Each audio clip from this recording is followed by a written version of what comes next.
Couldn't think of a better day than to start this YouTube channel than on Labor Day weekend.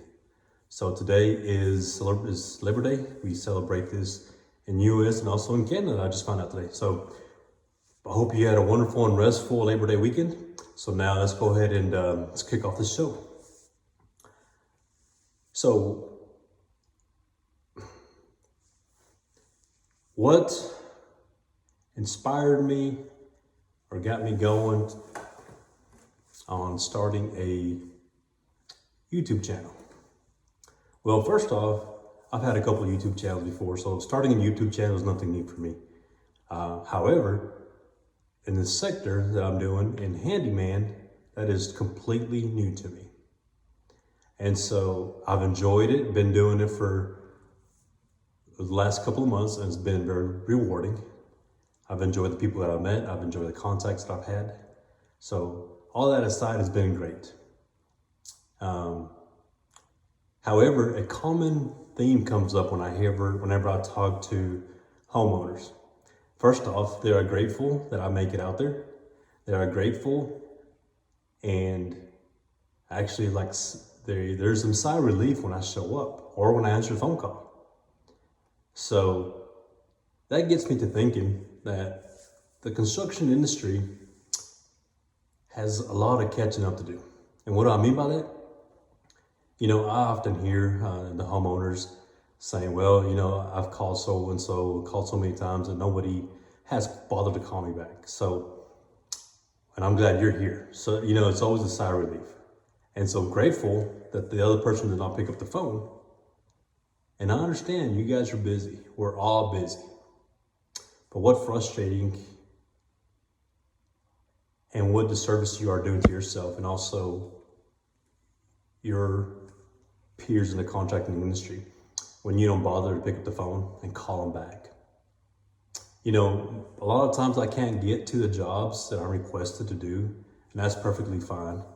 I'm a one-man team, not ready yet to hire. I'd like to, but I just kind of want to take it slow and make sure I dot my I's and cross my T's before I make that commitment.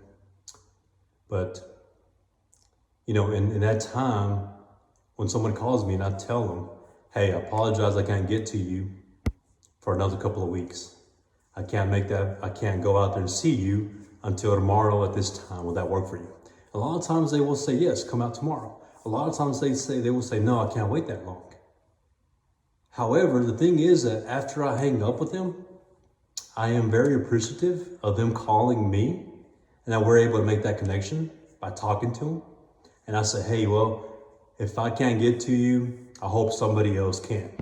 Best of luck to you and your project. And is it okay if I follow up in a couple of days, see if they were able to help you? And they say, sure enough, call me back.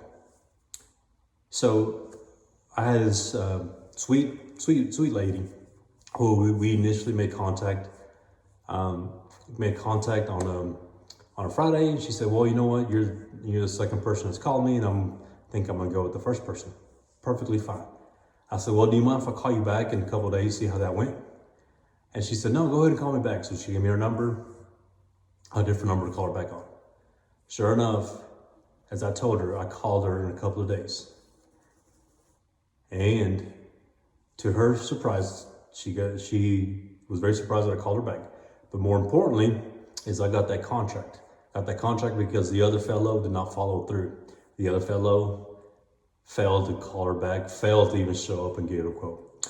So it's very disappointing to see how my colleagues and my peers and others in this service industry are neglecting the customer service side of it. It's very important that you keep that in mind. That the customer, I know it takes a couple minutes to make that call them back, pick up the phone, answer it. And this leads me into this next comment is, more likely your business is destined to fail. Destined to fail because you're not managing expectations. You're not managing the customer's expectations, which is where I'm at right now. This right here is part of the kitchen that we've been, my wife and I have been not building, but we have a contractor that is building for us. And in this whole process, the expectations that have not been managed very well by the contractor. Expectations from the very beginning when the contract was signed, we had a closing date, anticipation closing date. That has long come and gone.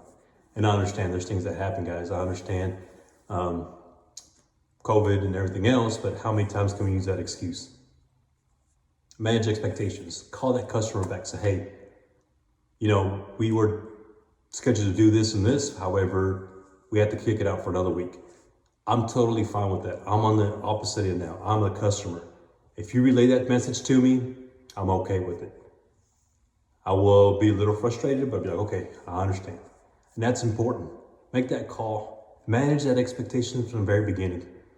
I had another job I went to, did a repair on a drywall after plumbers.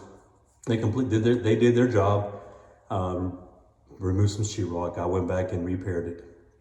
And from before even starting to do the work, before I even accepted a job, I did tell the customer, I said, hey, please understand that this job, it's going to be a repair. So there may be some discrepancies in the paint. It may not match ideally, perfectly, but there may be some things that you'll be able to notice.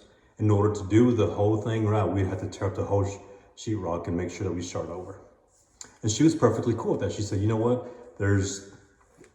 I'm okay with that. There's gonna be something I can put behind there, so it's not a big deal. Again, very important. I was managing that expectation, letting her know that this may be something that can come up. Manage that expectation throughout the whole project, not just from the very beginning, from the whole time that you're talking and interacting with the customer. Manage that expectation. Very important that you are taking control of that. You take control of that because you are the person that we are looking to. Speaking as a customer, we are the person that we are looking to because you're the expert. We want you to guide us and lead us and tell us what is going on next. Now, that is what has inspired me to take and start doing the handyman business, because I see the need for the customers that are needing someone to walk them through the process and explain to them. There's people that want the whole thorough explanation. Perfectly fine, you explain it to them. There's some people that just want the high level. It's up to you to determine what that person needs and give it to them. Give it to them, let them know what's gonna happen, let them know when you're gonna be done, and let them know what that process is gonna look like. Again, if you're not managing that expectation, you are destined to fail in your business. You are destined to fail because you just don't care. That's what I get from the conversations that I've had. Don't care to take care. You don't take care. You don't want that ownership. You don't want that responsibility. And wow, what a great way to start a YouTube channel is me coming on here and being pretty aggressive to my colleagues, being pretty aggressive from the very beginning. I mean, that set the tone, but I really believe that we need to improve that communication, guys. Improve that communication through all aspects of it. Communication through in your work, friends, spouse, relationships, spiritual. Improve the communication. Why let that hang out there and let people try to assume what it is you're thinking? Learn to communicate, guys. We can't read through you. I'm looking at you now and I can't read what you are thinking. But manage the communication. Drop a line below and tell me I'm full of crap. Tell me I'm spot on. Whatever that case is, let me know your thoughts and manage that communication, manage that expectations, and drop a line, drop a comment below and tell me what your thoughts on this are. Again, thank you for coming out. Thank you for listening to this little rant. I'm excited about coming on and explaining to you the process, explaining to you and showing you how effective communication is going to be crucial to your success in your business. If you don't care to communicate, I can almost guarantee that I can make an assumption, and I'm pretty spot on what your business is doing. I'm actually pretty spot on what your personal appearance is, on how you portray yourself to people. I can pretty say that it's something that is lacking. So I challenge you to look at yourself in the mirror, and say, okay, what is one thing that I can do to improve my communication style? One bit of information I want to share, one topic I want to share is the communication style that you use as to get your point across. Don't make it about yourself, make it about the customer. Let the customer know that you're here to help them out. Let the customer know that you're here to provide support. Encourage them and let them make decisions. When you see that they are need some direction, pull them back and tell them, this is what I've seen before, this is what has worked. Give them opportunity to select.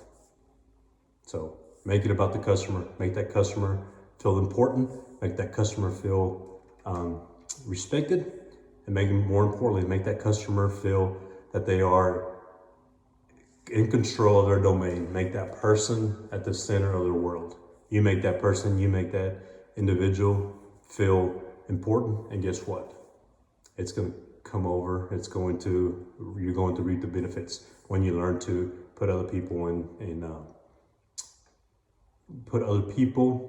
in a position to be successful. You will be a beneficiary of that success that customer has received. So allow that person to win. Allow that person to be the hero in their story. All right.